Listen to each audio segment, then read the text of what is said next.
my last video I made mittens, which turned out great, but I realised I'm not a mitten person, so in this video I'm going to make gloves instead.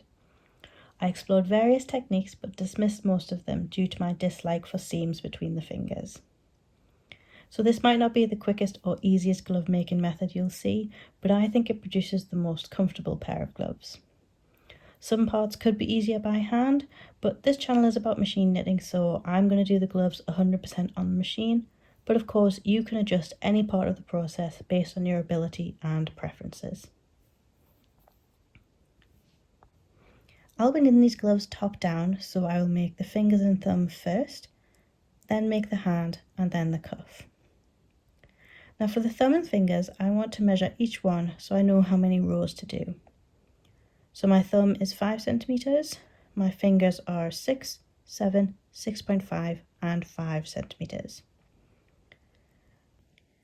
And using a gauge swatch, I count out how many rows that is for each finger, plus 2 or 3 to compensate for the cinching at the top.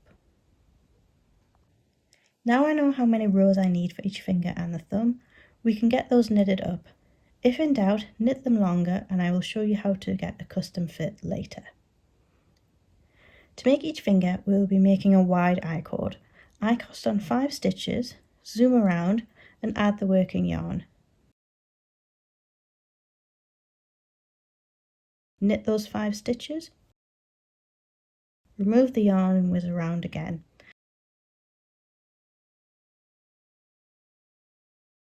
And continue doing that. It may take some trial and error to get a width that works for you, but they are quick to knit and I got mine perfect on the second try. My fingers have a circumference of 7 centimeters if that's helpful. So do as many rows as required and then cast off. I like to cast off with a different coloured yarn, just so I know which is the top and which is the bottom when it comes to making the hand later on. I also add a little note so I know which finger is which. And just like that, all my fingers and thumb are knitted up. Now my fingers are done, I can knit the hand. You will need to decide how your fingers will line up. I have 5 stitches per finger. I will leave 1 stitch either side to cover the width of my hand, which leaves 3 stitches per finger to attach to the machine, plus the side stitches.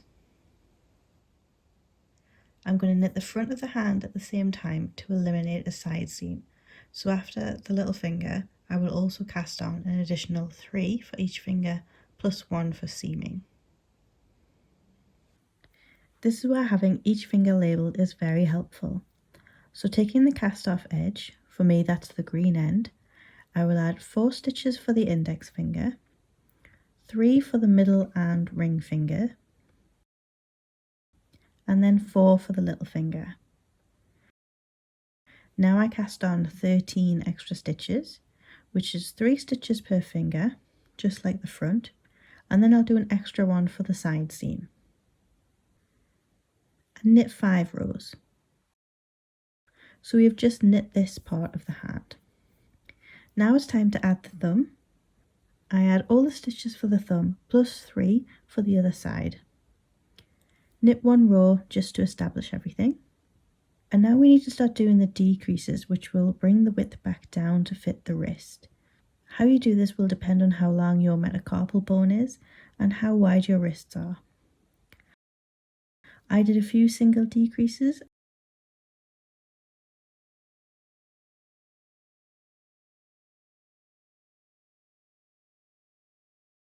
and a few double decreases.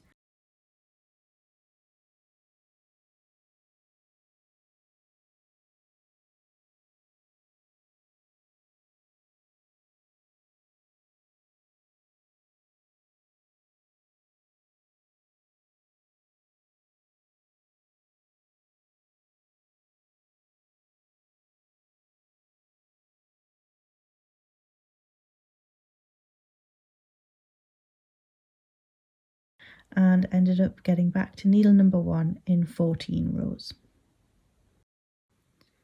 Then I had marker yarn and knit 15 rows for the ribbing. You can do the ribbing on or off the machine based on your preference. To do it on the machine, cast off 1 needle, then for the next one remove the stitch and ladder down to the marker yarn.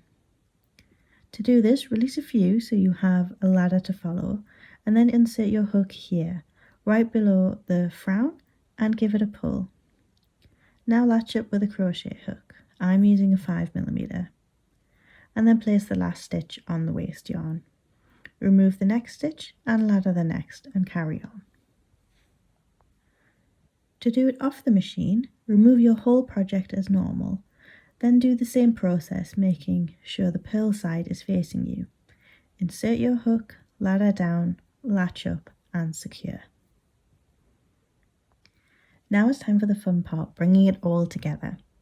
So fold everything in half and we are just going to latch up the fingers just like we did for the ribbing. I find it easier to put my fingers inside the I-cord and make sure everything is laid out in order and pull tight. And then latch it up nice and tight.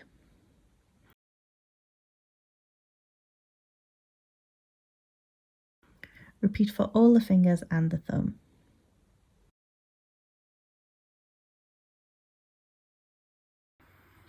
I finished the edge of the cuff with a row of single crochet and then joined the side of the cuff and the hand with mattress stitch. For between the fingers, this again is down to preference, and you can just pop your gloves inside out, run your darning needle in a circle, making sure to pick up the 2 stitches still on waste yarn, pull tight and tie off. Or you can do a more advanced pretty option and do a combo of mattress stitch and Kitchener stitch.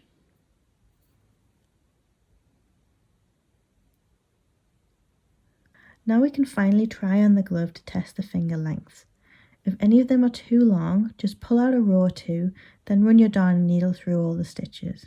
Count them out to make sure you don't miss one. When you're happy with all the fingers, use the yarn tail to go through each stitch and pull tight to close up the top. Tie off and cut short or weave in your ends. And there you have it, custom gloves on the Sentro knitting machine. I think they're a vast improvement on the mittens, and with hardly any seams, they are stretchy and comfortable. I am however concerned that because of the gauge of the machine, the wind will just go right through the little holes. So maybe opt for bulky yarn if your machine can hack it. I will keep you updated on the community tab as to how I find them in practice. If you have a go, please let me know in the comments how you found them. Happy knitting. See you in the next one.